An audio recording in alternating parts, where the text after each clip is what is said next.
경제는 글로벌하게 국제 경제를 심층 분석하는 코너입니다. 오늘도 차영주 YG경제연구소장님, 김대호 글로벌 이코노믹 연구소장님 두 분 스튜디오에 모시고 자세히 이야기 나눠보겠습니다. 두 분 어서 오세요. 네, 반갑습니다. 네, 두 분이 양쪽에 앉아 계시다 보니까 제가 좀 긴장을 했나 봐요. 오프닝에서 막 몇 번을 더듬었는데 오늘도 참 이야기 나눌 게 참 많습니다. 예상된 결과죠.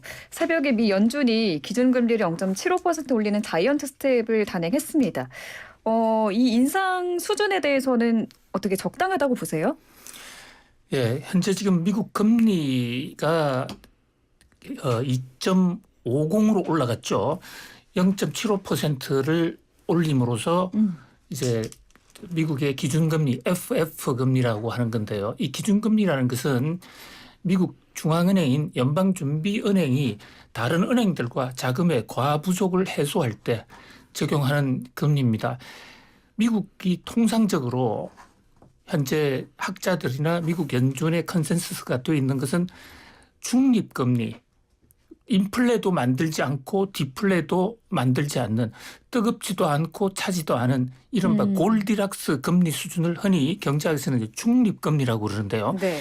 중립금리를 한 2.50 정도로 보고 있는 게 경제학계의 지금 통설이에요.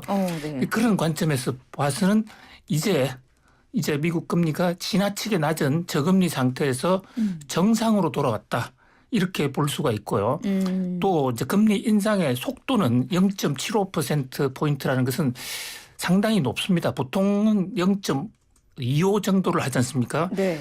그런데 지난달에도 0.75%를 하고 또 이번 달에도 0.75% 두 번을 했거든요. 이것은 미국 연준이 FF 금리 제도를 만든 이후에 두 달 연속으로 0.75%포인트를 한 것은 또 이번이 처음이에요.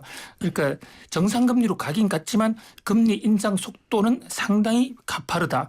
그러나 지금 앵커님 말씀하신 대로 이 금리 인상 속도 정도는 시장에서 충분히 예견된 것이고 오히려 시카고 CME 시장에서의 선물 투자가들이 실제로 하는 금리 예측에서는 울트라 금리 1%포인트도 올릴 수 있다는 그 예측이 25% 정도 나왔었거든요. 네네. 그런 걸 감안하면 예상 범위 내면서 좀 비교적 온건한 비둘기파적이었다. 이렇게 볼 수 있겠습니다. 그러니까 시장에서는 어차피 예측했었던, 그러니까 이제 뭐 주식시장 입장에서 본다라면, 물론 이제 투자시장에서 본다라면 모든 것들이 이제 확실치 않은 걸 가장 무서워하죠. 그러니까 이제 금리 결정이 어떻게 내려질지는 아무도 모르지만 네. 그래도 시장이 어느 정도 이번에 75bp 인상에 대해서는 다 대응을 했고 거기에 맞춰서 주식시장이나 채권시장이 움직였는데 박사님 말씀하신 것처럼 최근에 7월 들어서 소수 의견들이 이제 서서히 고개를 들었죠. 1% 정도 금리 인상에 대한 가능성에 대한 부분들이 있긴 해서 네. 서로 그렇게 되면 이게 또 새로운 적응을 해야 되기 때문에 그런 것들에 대해서 물론 이제 거기에 대비하는 분들도 있었습니다만 네. 역시 우리가 예상을 했었던 범위 내에 들어왔다라는 것에 대해서 일단 안도를 하는 거고요. 또 한 가지는 그동안에 이제 얘기가 없었던 이제 8월 달에는 FOMC 회의가 없습니다. 네. 잭슨홀 미팅으로 끝내고요. 9월에 이제 FOMC가 있는데 거기에 이제 가이던스를 또 제시했죠. 또 75bp를 할 가능성이 있다. 물론 전제를 달았죠. 숫자를 보고 판단하겠다. 원론적인 얘기긴 합니다만 우리가 지금 심정적으로 단순하게 75bp가 아니라 숫자를 보고 판단할 테니 어찌됐든 75bp도 조심해라라는 거예요. 이 부분이 나름대로 의미 있다라고 보는 게 네. 박사님 말씀하신 것처럼 우리가 중립금리, 지금 중립금리 수준에서 멈춰야 된다라고 또 판단하시는 분들도 있을 것 같아요. 근데 지지난주에 박사님이 적절한 비유를 하셨죠. 샤워실의 바보들이라는 벤 버냉키 이런 얘기. 그러니까 지금 딱 온도가 딱 어떻게 보면 맞는 거이다라는 느낌은 들지만 그동안 워낙 차가웠었기 때문에 물의 온도를 일단 당분간은 좀 올려야죠. 그러다 다시 또 낮추는 그런 한이 있더라도 그러한 과정 속에 있다. 결국 적절 온도는 이론적으로는 나오지만 지금 뭐 유가라든지 뭐 인플레이션이라든지 이런 것들이 바로 또 제자리를 찾아갈 수 없다라고 보여진다라면 문제는 이제 시장에서는 그렇게 보는 것 같습니다. 9월까지는 75bp 하자. 번 더 하자. 한 번 더 하자. 그러면 3.25가 되거든요. 미국 기준금리가. 네. 그렇게 되고 나면 그러고 나서 그 사이에 조금 바라는 바이지만 전쟁도 좀 완화가 되고 인플레이션도 좀 꺾이고 이렇게 된다라면 의외에 그 다음에는 좀 편안한 또 그 상황이 열릴 수도 있다라는 그 희망도 이번에 플러스가 됐다. 저는 좀 그렇게 읽고 싶습니다. 근데 이제 9월에 FOMC가 예정이 돼 있는데 여기서 만약에 뭐 물가도 안 잡히고 고용 지표도 성적표가 좀 좋지 않게 나오면은 그때 0.75% 포인트를 인상할 수 있다라는 그런 그렇죠. 원론적인 발언이 얘기죠. 있죠. 근데 지금 흘러가는 것들을 보면 네. 미국 고용 지표가 일단 꺾이고 있는 상황이고 지금 이제 전반적으로 봤을 때 고용에 대한 것들은 세법이 좀 복잡해진 것 같아요. 단순하게 뭐 이민자들이라든지 뭐 여러 가지 그다음에 이제 우리가 빅테크 기업에서 많은 해고들이 있기 때문에 이런 부분에서는 좀 복잡하긴 하지만 일단 고용 수준은 조금 물론 이제 그러니까 이제 일을 하고자 하는 사람들은 고용이 됐다라는 표현을 쓰긴 썼습니다만 전반적으로 미국 분위기는 그러니까 약간의 어떤 그 우리가 경기 둔화를 통해서 인플레이션 잡으려고 하는 노력들이 숫자상으로는 보이고 있다 이렇게 해석을 해야 될 것 같습니다. 금융시장 지표에서요. 네. 지금 현재 상황보다는 앞으로가 어떻게 될 것인가 이게 굉장히 중요하거든요. 네. 그런 각도에서 올 9월 달에 금리를 어떻게 조정할 것인가에 관한 제롬 파월의 기자회견. 네. 이 대목이 굉장히 주목을 끌었는데요. 어떤 말을 했나요? 예, 이 새벽에 한국의 한 언론이 영향력 있는 한 언론이 9월 달에 또 자이언트 스텝을 할 것이다라는 얘기를 새벽 한 3시부터 기사를 여러 번 내보냈어요. 네. 그래서 이게 도대체 무슨 말인가 해서 제가 실제로 이 제롬 파월 연준 의장의 기자회견 얘기를 여러 번 들어봤는데 네. 제롬 파월 연준 의장은 단 한 번도 자이언트 스텝을 한다 만다 자이언트 스텝이란 발언 자체를 하지 않았습니다. 그래서 사실은 좀 보도가 좀 과잉 보도가 잘못된 보도가 나갔다 저는 그렇게 보는데요. 정확한 워딩은 네. unusually great increase라고 그랬습니다. 그러니까 보통 평상시보다 좀 높은 금리, 보통 평상시가 우리 0.25가 대부분 거의 99%는 대부분 금리 인상할 때 0.25를 했거든요. 네. 그러니까 제롬 파월 연준 의장의 얘기는 0.50을 얘기하는지 0.75를 얘기하는지 이게 분명하지 않아요. 정확히 자이언트 스텝 0.75%를 얘기한 건 아니군요. 아닌데도 이제 제가 그 언론을 얘기하지는 않겠습니다만은 그렇게 보도하는 바람에 한국의 많은 언론들이 그렇게 오보를 해버린 거죠. 그래서 이제 제롬 파월 연준 의장은 unusually 그러니까 보통의 금리보다는 그레이트한 금리 인상할 수도 있다. 그러니까 0.25% 포인트보다는 높게 인상할 수 있다. 예, 그렇게 저는 0.50 쪽에 더 무게 중심이 잡혀 있는 그러니까 제롬 파월의 복심은 0.50이라고 봐요. 네. 현재 지금 대부분 뉴욕 증시의 컨센서스도 네. 9월 달에 0.50 정도 한 번 하고 그 이후로 0.25 한 두세 번 해서 3%대 초반까지 갈 것이다. 이거거든요. 그런 면에서 오늘 제롬 파월 연준 의장의 발언도 시장 예상 그대로 범위 내였습니다. 오히려 그 시장에 예상하지 못했던 얘기는 제롬 파월 연준 의장이 금리 인상의 폭을 좀 다운하는 것이 적절할 수도 있다. 이런 발언을 했어요. 네. 물론 그것도 경제 지표가 뒷받침된다면 얘기를 했지만 이 대목이 나오면서 그전까지도 조금 오르고 있던 뉴욕 증시가 특히 나스닥이 팍 치고 올라가는 그 제가 시점을 계속 그래프를 보고 있었단 말이죠. 그런 면에서 뉴욕 증시에서도 제롬 파월의 금리 인상 속도 조절론 이 대목이 상당히 그 파급 효과가 있었다 이래 보는데요.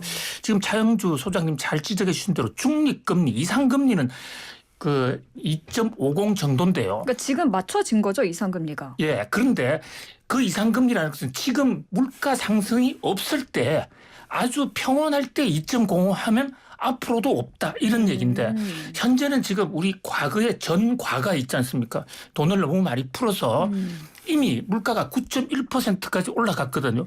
그러니까 지금 사람이 예를 들어서 정상 온도가 37도다 이러면 지금도 37도면 그냥 금리를 2.50으로 유지하면 되는데 이 사람 온도가 좀 낮은 거예요. 그러니까 그거를 정상 금리보다는 한두 달 또 한 두세 번 정도는 더 끌어올려야 그게 정상으로 갈 수 있거든요. 그래서 내년 초까지 금리 인상을 3번 정도 더 할 겁니다. 지금보다는 폭은 좀 낮추고요. 그런데 이제 그때 가면 3.25나 3.50이 된다고요? 네. 그럼 그게 정상 금리보다 높잖아요. 네. 그때 가면 금리 인하를 할 가능성이 있어요. 그래서 뉴욕 증시에서는 내년 한 6월 정도 가면 네. 금리 인하가 올 것이다. 내년 6월이요. 네, 그래서 지금 채권 금리 같은 경우에는 미국의 금리 인하를 전제로 한 배팅이 실제로 지금 이루어지고 있죠. 막 그게 현재까지 나타난 뉴욕 연준의 금리 인상 계획이다 이렇게 볼 수 있겠습니다. 일단 큰 틀을 보면 박사님 말씀이 꽤 정확한 게 네. 우리가 지금 아직까지 연준이 우리들한테 말하고 있는 것은 지금 이제 75bp냐 50bp냐는 걸어가는 속도의 문제인데 목표를 아직 바꾸지 않았거든요. 3%대 초중반. 이건 내년까지 가겠다라는 것을 이미 올해 초에 밝혔던 바고요. 네. 그런데 지금 상황을 보니까 조금 뛴 거죠. 천천히 우리가 이제 차근차근 3.3%대 초반까지 가려고 했는데 상황이 녹록치 않으니까 야 이거 이렇게 걸어가다가는 안 될 것 같은데 좀 뛰자. 그래서 조금 한 2번 좀 빨리 뛴 거예요. 그러다 보니까 이제 좀 속도 조절론이 나올 수 있다라고 보여지고요. 그래서 네. 지금까지는 이게 바뀌지 않는 이상은 만약에 뭐 9월 달에 75bp를 하던 50bp를 하던 그럼 그 다음이 이제 좀 축소가 되겠죠. 그래서 지금 목표는 여기에 둬야 포커스를 둬야 정확하게 지금 시장을 읽어낼 수 있는 게 아니겠는가 말씀드릴 수가 있겠습니다. 그러니까 뭐 이러나 저러나 어쨌든 9월 FOMC에서도 그 기준금리를 한 번 더 인상을 할 거는 뭐 기정사실화 됐다고 봐야 될 것 같고요. 이제 문제는 한국과 미국의 기준금리가 역전이 됐다는 거예요. 이게 한미금리가 역전된 게 2020년 2월 이후에 거의 2년 반 만에 처음이라고 하죠? 예, 그렇습니다. 이제 지금 단순하게 보면 미국의 기준금리는 2.50이고요. 상단이. 네. 우리는 2.25예요. 그러면 25bp만큼 똑같은 상황이라면 미국의 예금을 하는 게 이자를 더 받는 거죠. 네. 그리고 미국 달러의 가치가 이제 강해지는 거고요. 그렇게 된다라면 단순하게 봤을 때는 이론상 한국에 있는 자금이 미국으로 가는 게 맞죠. 네. 그렇게 이자를 더 많이 이자를 더 많이 주니까. 더군다나 미국이라는 어떤 뭐 나라가 갖고 있는 브랜드 파워가 갖고 있는 부분들까지 따지고 안전자산이라는 것 같다면 네. 충분히 돈이 나갈 수 있는 거죠. 근데 또 이론적으로는 그렇지만 우리가 과거 사례를 봤을 때 금리 역전 현상이 몇 번 있었습니다. 이렇게 금리 역전 현상이 있었는데 이게 단순하게 그 금리대로만 돈이 네. 움직이는 게 아니라 각 나라에 또 투자해야 되는 복잡한 또 그런 것들이 있거든요. 우리나라의 뭐 삼성전자가 전 세계 시장에 갖고 있는 메모리 반도체 위상이라든지 뭐 이런 부분들을 감안하게 된다라면 급격하게 나갈 가능성은 나가지 않을 가능성도 항상 상존한다라는 거죠. 하지만 지금 전반적인 흐름은 네. 우리가 과거 사례를 놓고 봤을 때 과거는 좀 들어왔어요 오히려. 그것만 놓고 보기에는 저는 믿고 안심하기에는 조금 조심스럽다. 왜냐하면 네. 블룸버그에서 미리 한 달 전에 밝혔다시피 동남아 쪽에서 돈이 빠져서 미국으로 좀 가고 있고 또 한 가지 과거와 다르다라는 점은 지금은 양적 완화 축소 단계가 시행이 되고 있는 거예요. 그때 당시 양적 완화 축소 단계가 아니었어요. 그러니까 이제 단순하게 금리 역전만 있긴 했습니다만 네. 지금은 금리 역전 플러스 미국에서 그 한쪽에서 중앙은행이 돈을 빨아들이고 있는 것이 지금 되고 있는 상황이기 때문에 네. 그렇다라면 미국 투자은행 입장에서 보면 어떻게 해서 돈을 마련해서 중앙은행에 갖다 줘야 되는데 그러면 미국 걸 자산을 팔아서 줄 수도 있고 해외에 나가 있는 자산을 팔아서 줄 수도 있잖아요. 그러면 우리도 거기에 하나의 요소가 충분히 가능성이 있다라고 볼 수도 있는 거죠. 그리고 우리나라 같은 경우는 수출 주도형 경제이기 때문에 네. 이렇게 글로벌 경기가 둔화된다라면 수출 주도형 경기가 가장 먼저 타격을 받습니다. 그런 부분들까지 감안하게 된다라면 이 금리 역전 현상이 이제 예견된 거긴 했습니다만 네네. 이것이 어떤 파장을 일으킬지에 대해서는 네. 지금은 천천히 봐야 된다. 물론 환율도 이게 단순한 환율만 봐서는 또 안 되는 부분도 있긴 하지만 네. 여러 가지 지금 상황에서는 좀 긴장감을 늦춰서는 안 된다. 저는 그렇게 정리하고 싶습니다. 긴장감을 늦추지 말자는 우리 차영주 박사의 주장에 또 100% 동의를 하는데요. 네. 그러나 이제 이론적으로 우리가 사실은 사실대로 팩트는 팩트대로 얘기를 해야 정확한 분석이 되고 정확한 미래 예측이 되고 또 대비를 할 수가 있는데요. 네. 경제학의 어떤 교과서에도 화폐금융 어느 교과서에도 한미 간의 금리 역전이 되면 한국 돈이 미국으로 유출될 가능성이 있다. 그런 얘기 없습니다. 이거 가짜 뉴스예요. 그 과거에 그런 사례가 없다라는 건가요? 과거의 사례가 또 그 최근에 미국이 금리 인상을 하면서 야기된 한미 간의 금리 역전 때는 오히려 통계적으로 보면 한국은행이 여러 번 밝혔죠. 한국 돈이 미국으로 간 게 아니라 금리가 낮아진 한국으로 돈이 들어왔어요. 오히려요? 예. 그게 왜 그러냐면요. 금리가 고점에 오르면 이제 채권 투자를 하는 경우도 있고 네. 그런 면에서 채권 투자 타이밍도 있고 또 추가적으로 금리 인상을 많이 할 수 있는 나라가 어디냐 이것도 여러 가지 연관관계가 있는데 아무튼 이 금리와 자본 유출 간에는 자그마한 관계는 있습니다. 물론 금리라는 게 돈의 대가고 돈의 값이기 때문에 모든 조건이 똑같을 때는 금리 많은 주는 나라로 돈이 갈 수 있어요. 네. 이론적으로. 네. 그런데 돈이 금리 하나만 보고 움직이지 않습니다. 환율도 보게 되고 기대 수익률, 실질 실효금리, 그밖에 투자, 본인의 투자 패턴 이런 걸 여러 가지를 보는데 만약에 금리 하나만 놓고 본다 하더라도 금리는 앞으로 금리가 더 올라갈 나라 그쪽에 투자를 하는 게 맞고요. 그런 면에서는 한국이 지금 금리 올라갈 가능성이 미국보다 더 높아요. 그런 면에서 걱정이 좀 지나치다. 그래서 미국이 그 한미 금리가 역전됐으니까 미국 금리에 맞춰서 우리 금리도 그게 맞춰서 빅스텝을 해야 된다. 이거 잘못된 논리입니다. 우리는 우리의 주도에 의해서 우리 물가가 높으니까 네. 우리 물가를 방해하기 위해서 금리를 올릴 필요는 물론 있습니다. 다만 하나 차 박사 말씀하시는 대로 네. 지금 미국이 금리를 계속 올렸을 때 이제 한국이 아니라 후진국들 이른바 신흥국들이 좀 무너질 가능성이 있어요. 대표적으로 클린턴 대통령 때 정확하게 28년 전 그 당시에 미국이 금리를 그 울트라 스텝까지 금리를 올렸을 때 옆 나라 멕시코가 무너졌습니다. 당시에 제가 멕시코 취재 현장을 또 직접 취재를 갔었는데요. 네. 그렇게 됐을 경우에 세계 경제의 도미노 현상으로 위험 자산에서 떠나고 안전 자산으로 역류하는 이런 현상은 올 수가 있어요.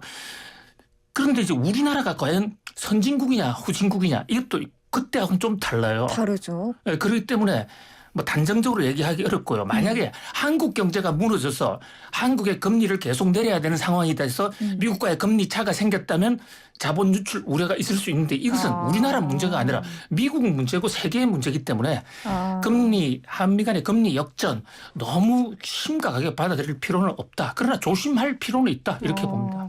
그러니까 이게 단순히 뭐 금리 차만 볼 게 아니라 그 우리나라가 갖고 있는 뭐 경제 체력도 봐야 그렇습니다. 하고 예. 여러 가지 고려할 게 종합적으로 고려를 해서 그때 이제 외국인 자본이 빠져나갈 수 있다. 뭐 이런 판단을 내릴 수도 있다는 거죠. 그렇습니다. 예. 추경호 경제부총리도 뭐 한미 금리가 역전이 돼도 뭐 자본 유출입이 더 중요하다 이러면서 그렇게 막 우려할 상황은 아니다라는 뉘앙스의 발언을 했거든요. 뭐 비슷한 말씀을 두 분도 해주신 것 같습니다. 일본의 경우에요. 일본 지금도 마이너스 금리거든요.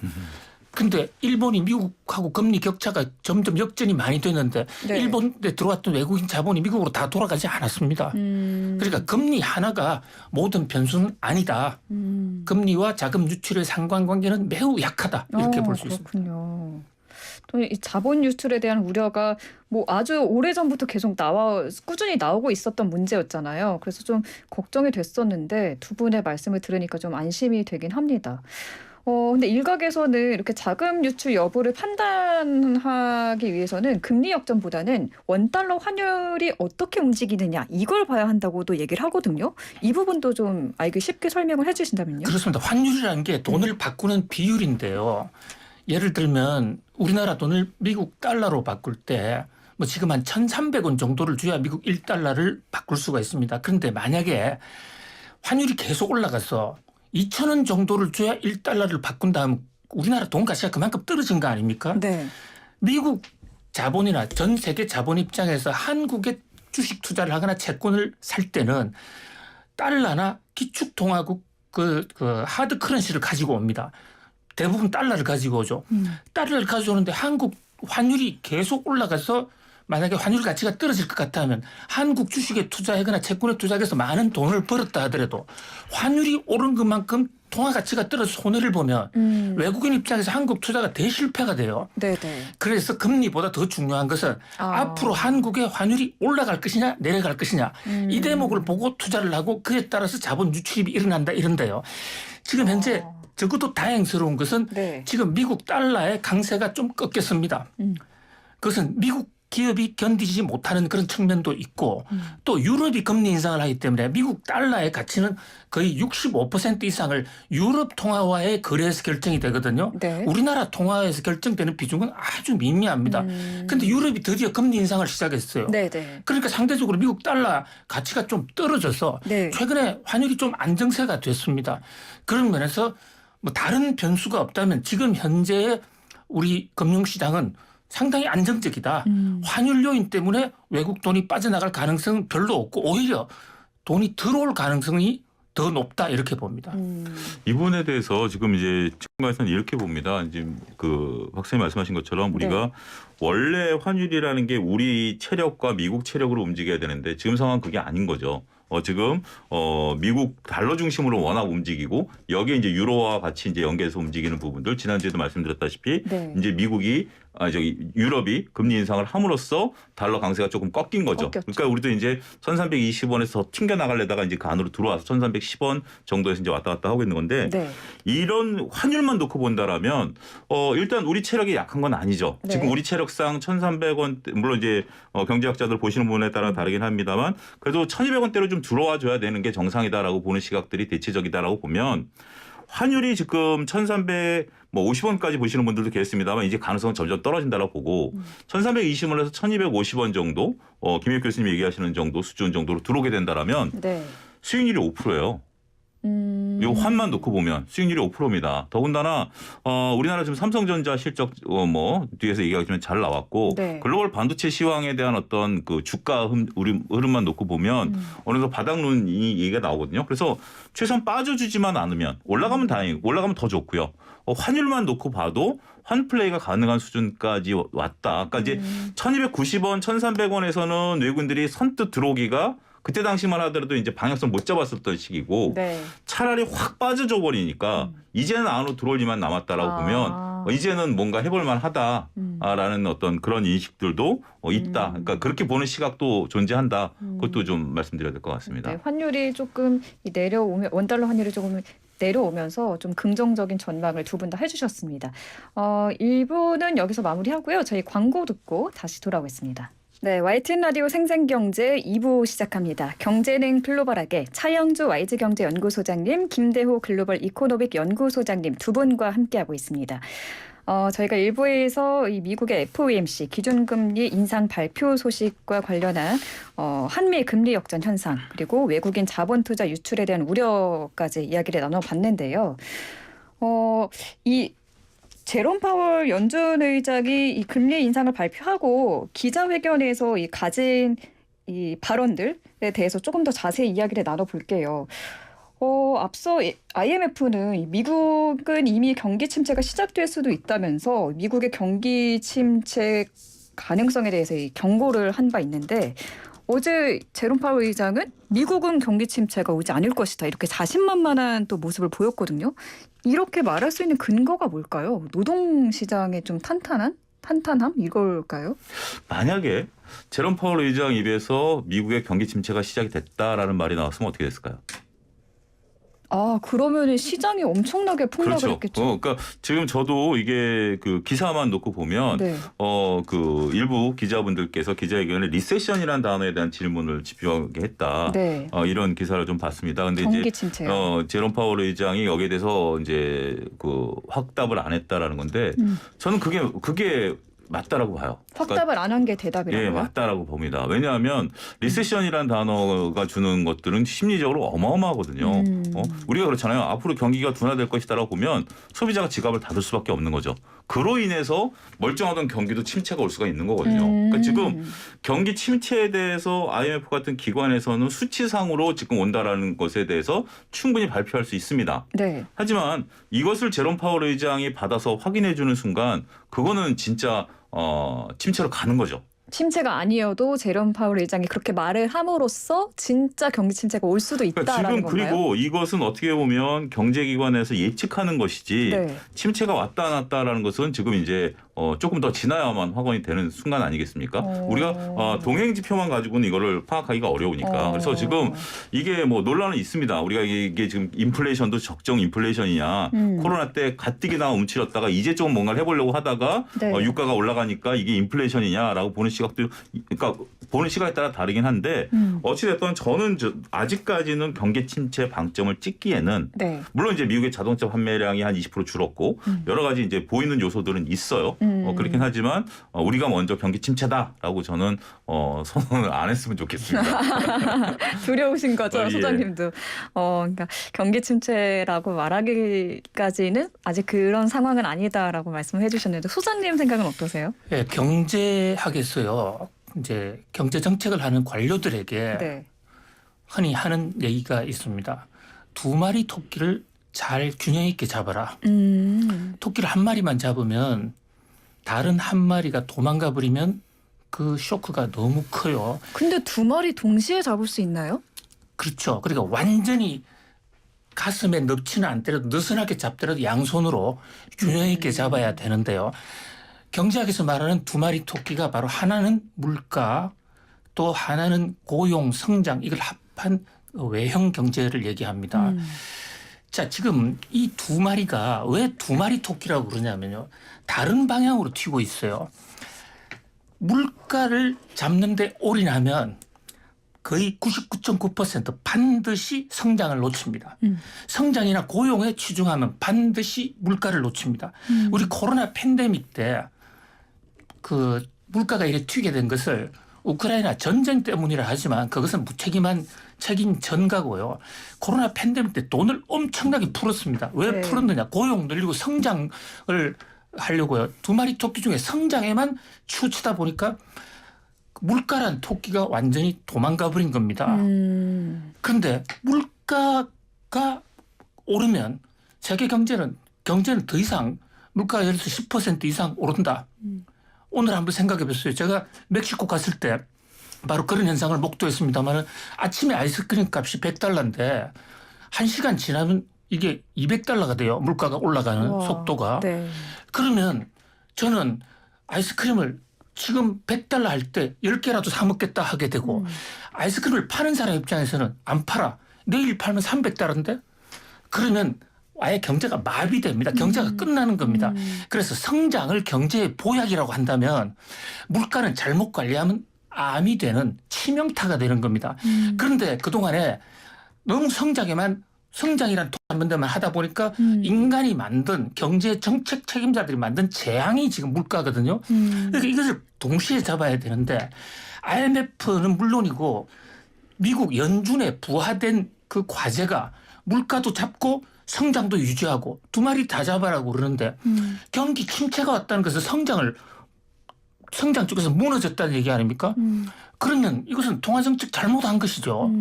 그래서 연준이 하는 것은 물가도 잡으면서 경기가 조금 후퇴하더라도 네. 침체까지는 않은 정도. 그것을 흔히 소프트 랜딩이라고 그럽니다. 아주 조금 그 질서 있게 후퇴하자. 그런데 연준 입장에서 만약에 경기 침체가 왔다고 판단한다면 네. 지금 금리를 다시 내려야죠. 그런데 현재로서는 지금 성장률 내일 아침에 발표하는데요.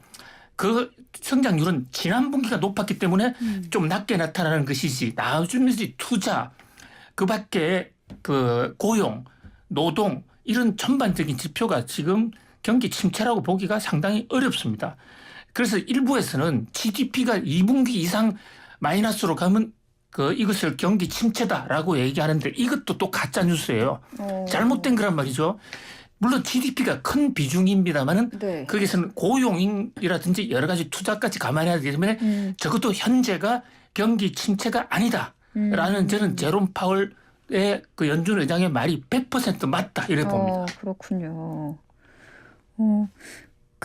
지금 저성장 고물가 스태그플레이션이라는 말도 지금 서서히 다시 나오고 있는데 여기에 대한 생각은 어떠세요? 자, 스태그플레이션이라는 것은요, 스태그네이션과 인플레이션의 합성어인데, 네. 자, 이것은 물가가 떨어지면서 물가가 오르면서 성장률 떨어지는 두 마리 토끼를 다 놓친 거. 이것을 스태그네이션이라고 그러거든요. 그런데 지금 성장률이 플러스인데 현 상황의 스태그네이션이라고 얘기하는 것은 좀 과도한 분석이고요. 스태그플레이션으로 갈 수도 있다. 그런데 만약에 성장률이 떨어지면 물가 안정됩니다. 그래서 이 흔히 경제학에 필립스 곡선 이론이라는 게 있는데요.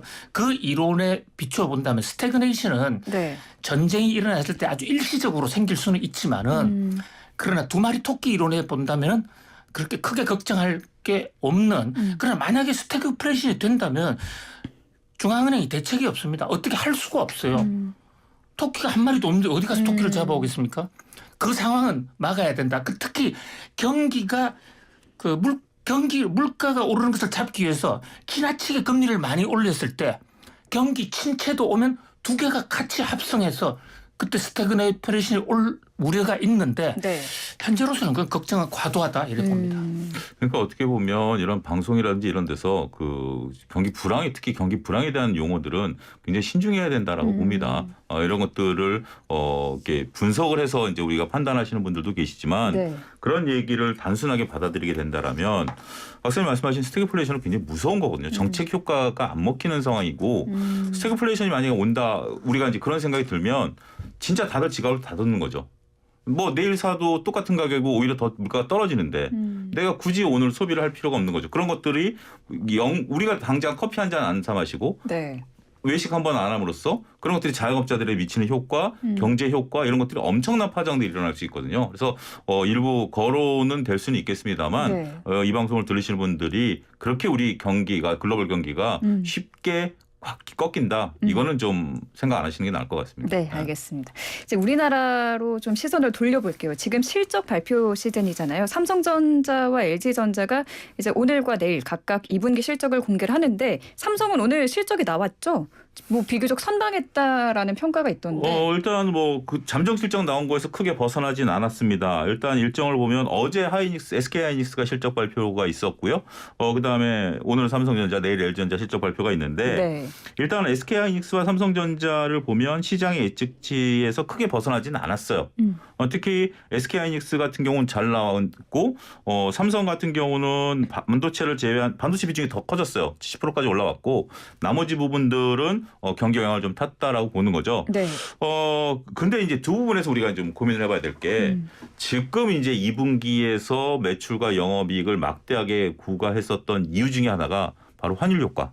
환율 효과가 지금 상당 부분 이제 차지를 하고 있는 상황입니다. 현대차 같은 경우도 글로벌 판매량이 5.7%가 줄었거든요. 네. 매출이 줄었음에도 불구하고 물론 제품 믹스 효과라고 해서 고가 사량의 제품을 많이 판 것도 있긴 합니다만 그거보다 환율 효과가 더 컸어요. 그러니까 달러가 강세를 보이면서 환차익을 봤다라는 거죠. 원화가 약세를 보다 보니까 똑같은 가격을 팔아도 이 달러 베이스로 팔면 우리나라로 바꿨을 때 이게 올라가는 효과를 보게 된다라는 거죠. 네. 그런 부분들을 각사들이 다 밝히고 있습니다.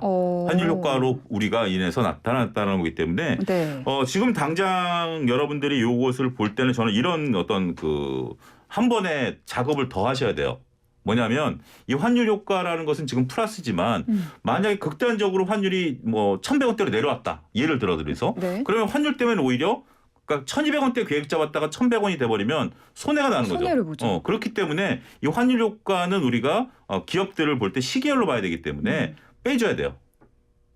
빼준다는 건 어떤 의미죠? 그러니까 지금 환율 효과만큼 플러스 된 거를 빼줘야 된다는 거죠. 그걸 빼고 봐야 빼야 된다고요? 이제 QOQ나 YOY로 이제 봐줘야 되는 거기 때문에 이건 일시적인 요소라는 거죠. 물론 이제 환율 효과에 따라 삼성전자나 LG전자나 이런 쪽들은 전반적으로 봤을 때 환율 효과를 그냥 매출과 영업이익에 넣었어요. 집어넣고 그다음에 SK이노베이션 같은 경우는 이거를 영업의 손익으로 뺐어요.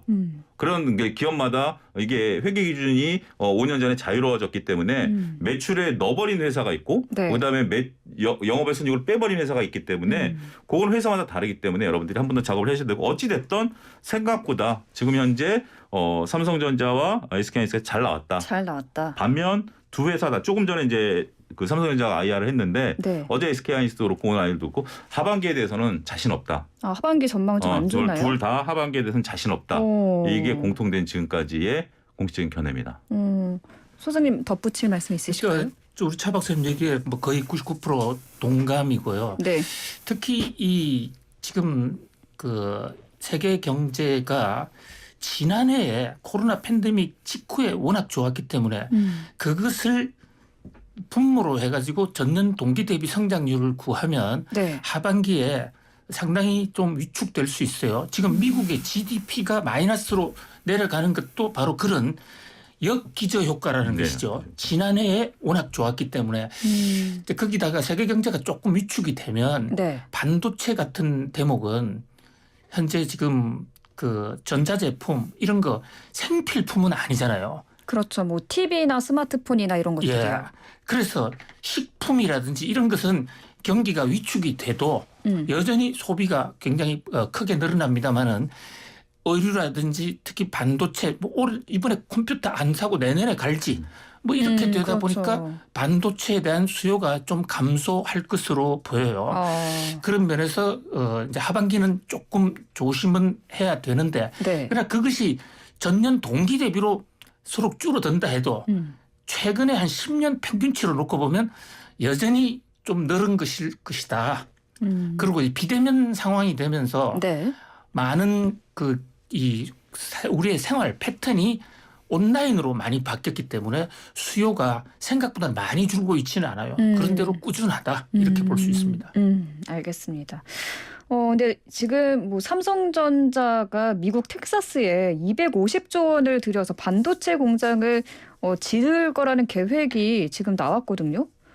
지금 이 부분에 대한 내용도 좀 전해주신다면요. 이거를 좀 복합적으로 봐야 되는 게 네. 이게 지금 우리나라 삼성전자가 밝힌 게 아니라 월스트리트저널에서 얘기가 나온 겁니다. 근데 삼성이 이제 올해 말로 그러니까 이제 우리 이제 삼성 같은 정도만 돼도 주정부랑 협상을 하거든요. 협상을 해서 세제 네. 지원이라든지 아니면 인프라 지원이라든지 이런 걸 하는데 네. 지금 세제 지원 받던 게 만료가 돼요 올해 말에. 그래서 앞으로 우리가 장기적으로 투자를 할 테니 네. 세제 지원을 좀 해다오 이런 어떤 논의 과정 중에 있었던 것을 월스트리트저널이 이제 공개를 한 거죠. 어떻게 보면 이게 확정된 건 아니고 서로 간에 이제 있었던 것을 한 언론이 보도를 한 건데 의도가 무엇일까? 클린 의도가 무엇일까? 예, 저는 거기에 중점이 있다고 봅니다. 이 기사가 나오니까 삼성에서는 당장 아직까지 공식 의견이 없어요. 이건 협의 중인 거다라는 네, 정도. 네. 그러니까 공식적인 어떤 뭐 보도자료라든지 기자회견이 아니라 그냥 그 담당자라는 말을 통해서 네. 좀 당혹스럽다. 우리가 협의 중인 거가 나왔고 세금 문제다라면서 처음에는 언론이 250조에 대한 것들을 막 얘기하다가 지금 이제 세금 문제다라고 이제 팩트 체크를 하고 있는데 네. 저는 이거는 결국 치프와 관련돼 있다라고 저는 봅니다. 제 개인적인 내피셜은 8월 말까지 결정을 해야 되는 입장에서 본다라면 네. 어떻게 보면 삼성을 압박하기 위한 하나의 어떤 뭐 그런 내용일 수 있다. 그러니까 팩트만 놓고 보면 250조 투자는 지금 삼성이 장기적으로 계획하고 있는 거의 일환이다. 당장 이것을 지금 뭐 오늘부터 투자한다는 건 아니고 더군다나 이 250조라는 것도 시황에 따라 달라질 수 있는 거죠. 지금 뭐 우리 LG도 미국의 반도체 배터리 공장 짓는 것도 네네. 투자를 다시 한번 보겠다라는 거고요. 그다음에 SK하이닉스도 청주 공장을 안 하겠다는 게 아니라 다시 한번 지켜보자라는 거기 때문에 삼성도 이제 긴 시기열로 놓고 협상을 하는 과정인데 이게 왜 나왔는가? 그것도 한번 고민해봐야 되지 않을까 싶습니다. 치포 동맹 방금 말씀해 주셨는데 네. 치포 동맹에 대한 얘기도 해볼까요? 시간이 조금 얼마 남지 않았는데 지금 우리나라는 지금 여기에 가입을 해야 되나 말아야 되나 굉장히 고심 중인데 어떻게 해야 될까요? 저는 정말 이게 난제라고 생각을 하거든요. 치포 동맹이라는 게 결국 내 나라가 반도체 우위를 갖고 있는 내 나라가 뭉쳐서 세계 반도체 질서를 같이 꾸려가겠다. 그러면서 중국을 배제하겠다 이건데요. 네. 그 내 나라라는 게 미국, 대만, 한국, 일본입니다. 근데 아주 공교롭게도 이 네 나라가 서로가 패턴이 완전히 달라요. 우리는 메모리 부분의 1등, 대만은 비메모리 부분의 1등, 미국은 설계 부분의 1등, 네. 또 일본은 소재. 소주성, 이 소부장 이쪽에서 1등이란 말이죠. 이 네 나라가 뭉치면 뭐든지 할 수 있고 또 그중에 하나라도 빠지면 동맹이 형성이 안 됩니다. 그래서 한국이 빠지면 치포 동맹은 무너질 거예요. 그런데 미국 입장에서 강력히 요구를 하고 있는데다가 또 한국 입장에서 거기에 빠졌을 경우에 우리가 갖는 타격도 크기 때문에 한국이 치포 동맹에서 빠지는 거 상상할 수가 없습니다. 미국이 그걸 가만히 두지도 않을 거고 우리한테도 엄청난 손해가 있다 이죠. 그런데 우리는 지금 삼성전자나 또 SK 하이닉스가 중국에 많은 공장을 지어놓고 있고 중국에 물건을 팔고 있단 말이죠. 네. 그렇기 때문에 우리 입장에서 양쪽에 완전히 볼모가 돼 있는 네네. 그런 상황인데요. 최근에 이제 우리 정부에서도 치포 동맹을 하되 이것을 중국 견제란 말은 빼자. 근데 그거를 어떻게 중국을 설득시킬 수가 있을까요? 아니요. 중국을 설득시키는 게 아니죠. 미국을 설득시켜서 치포 동맹하자. 네. 그런데 치포 동맹의 설립 목적이 우리는 중국에 반도체를 안 준다거나 판매하지 않는다거나 기술을 넘겨주지 않는다. 그것을 주장한다면 한국은 좀 들어가기 어렵다. 그래서 미국들은 반도체 잘 되는 나라끼리 동맹하자. 근데 미국 입장에서는 그게 이제 내 나라가 동맹을 하는 것도 목적이 있지만 이 반도체 시장에서 중국을 견제하려는 목적도 동시에 갖고 있지 않나요? 그렇습니다. 잘 보셨는데요. 그런데 반도체를 중국을 완전히 소외시키기는 어려울 거고요. 결국 미국 입장에서는 핵심 부품, 앞서가는 부품 그런 것만 막으면 결국은 미국은 뜻을 속이의 목적을 달성할 수 있다. 이제 그런데 미국은 국내 미국 선거라든지 바이든 대통령의 정치적 업적 때문에 중국 견제라는 것을 되게 크게 홍보하고 싶고 그런데 아마 저는 협상이 잘 될 것으로 봐요. 그래서 치포 동맹은 적극적으로 하되 적어도 겉으로는 중국을 노골적으로 배제하는 것을 적어도 성명서라든지 구체적인 목표에서는 빼면서 네. 핵심 부품 외에는 중국과도 거래하면서 아주 핵심 기술에서는 눈에 안 보이게 견제하는 이런 방식으로 가지 않겠는가 이렇게 봅니다. 네, 오히려 약간의 좀 상황을 보면 원래 지지난주에 그 상원에서 네. 이제 상하원에 각각 법이 들어가 있어요. 네, 짧게 근데 부탁드릴게요. 상원에서 원래 법 통과가 좀 지연됐던 게 박사님이 우려하시는 바예요. 그래서 문구를 하나 넣었어요. 10년 동안 중국 투자를 못하게 한다라는 문구를 들어가면서 상원에서 오케이 우리 도장 찍어줄게 그래서 바로 도장 찍는다고 했는데 아직까지 도장을 안 찍고 있어요. 그런 거 보면 어떤 박사님 말씀하신 모종에 그 문구를 넣었는데 그 문구를 빼냐 안 빼냐는 것도 좀 거론될 수 있다라는 점에 있어서는 어떻게 보면 그게 빠져야 우리는 희망을 가질 수 있는 거죠. 그렇죠. 근데 그 문구가 삽입되는 순간 우리가 SK하이닉스 같은 경우 노광 장비를 지금 우시 공장에 못 넣고 있는 이유 중에 하나이기 때문에 그런 것도 굉장히 중요한 트리거다라고 말씀드릴 수 있겠습니다. 그렇죠. 자칫 그 최대 수출 시장인 중국을 이룰 수도 있기 때문에 좀 잘 최선의 방법을 찾아내야 될 것 같습니다. 오늘 말씀 여기까지 듣겠습니다. 감사합니다. 감사합니다. 네, 지금까지 김대우 글로벌 이코노믹 연구소장님과 차영주 YG경제연구소장님 함께했습니다.